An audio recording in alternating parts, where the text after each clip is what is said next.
Welcome back. Today we are going to continue chapter 3 Yoga and Lifestyle. In this video we are going to discuss about hypertension, its procedure, benefit and contradiction for its asanas. Hypertension or high blood pressure is a condition in which the strength of blood against the walls of the artery is very high. Reason for high blood pressure are increased are age, genes, obesity, lack of physical activity, smoking, alcohol, more intake salt in food, tension or mental stress, diabetes, pregnant women are more prone to high blood pressure. All these factors lead to hypertension. The main function of heart is to supply pure blood to the various parts of the body through different arteries. When the heart contracts, it pushes the blood through blood vessels and consequently the blood pressure increases in artery. This pressure is known as systolic blood pressure. It is represented by the first number. The pressure between two heartbeats is called diastolic blood pressure. It is representative by bottom or second number. These two number of blood pressure are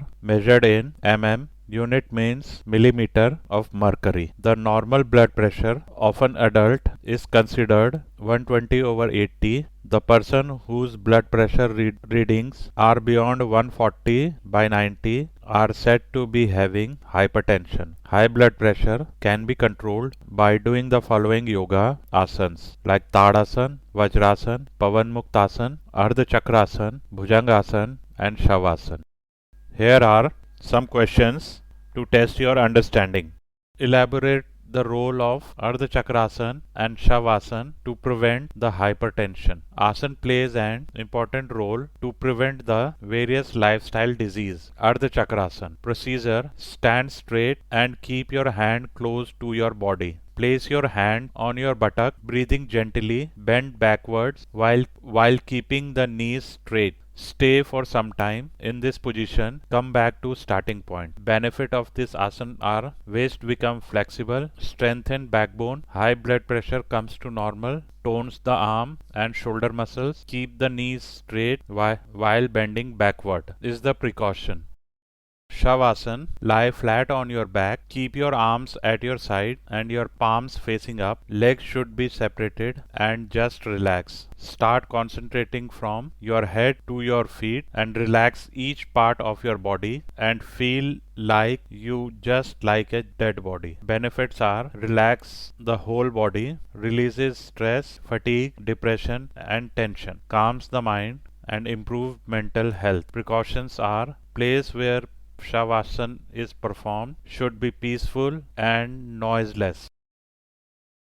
Bhujangasana: lie down on your stomach, join the legs and stretch as much as possible. Place the palm near the chest, facing the ground. Take a deep breath and lift your upper body upwards. Elbows should be slightly touched to the ground. Weight should be on pelvic region. Move your head and neck backward as much as possible.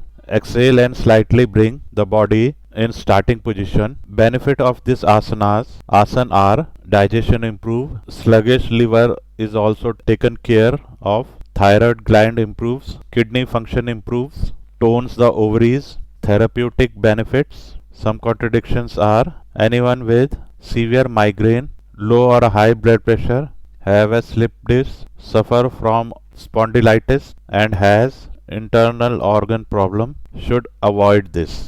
The procedure to do Vajrasana is to sit and keep both the legs straight. Fold right leg and place it under right butt.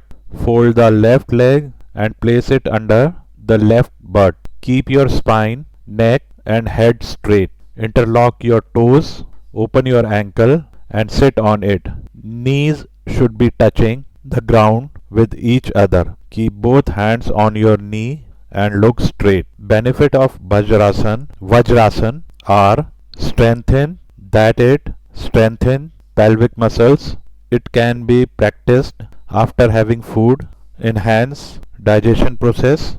Stabilizes mind and body. It cures indigestion and improve metabolism, improve flexibility in ankle. It gives strength to the tight muscle, improve blood circulation. The contradiction of Vajrasana that it should not be practiced by people who have arthritis of the knee. Runner should avoid this if they have injury in their hamstrings or calves. This pose may bring unwanted pressure to intestine, so those suffering from hernia should avoid it. This pose should not be practiced if one is suffering from injured ligament at the ankle or knee. Pavan Muktasan. Lie flat on your back. Keep the legs straight. Inhale slowly and lift the legs and bend the knees. Bring knee upwards to the chest till your thigh touches the stomach. Hug your knees and lock your fingers. Touch your chin to the knee while exhaling. Repeat it with another leg. The benefit of this asana are strengthen the back, abdominal muscle, intestine get massage, also bring fresh blood to lower abdomen, helps in spondylitis, remove excess fat around the lower abdominal, releases excess heat, toxins from organs and tissue. Contradictions are avoid while suffering from severe back or neck pain. Avoid this pose completely if having slip disc. Those with internal organ issues may find this pose painful. It should be avoided while pregnancy. Here are some questions to test your understanding.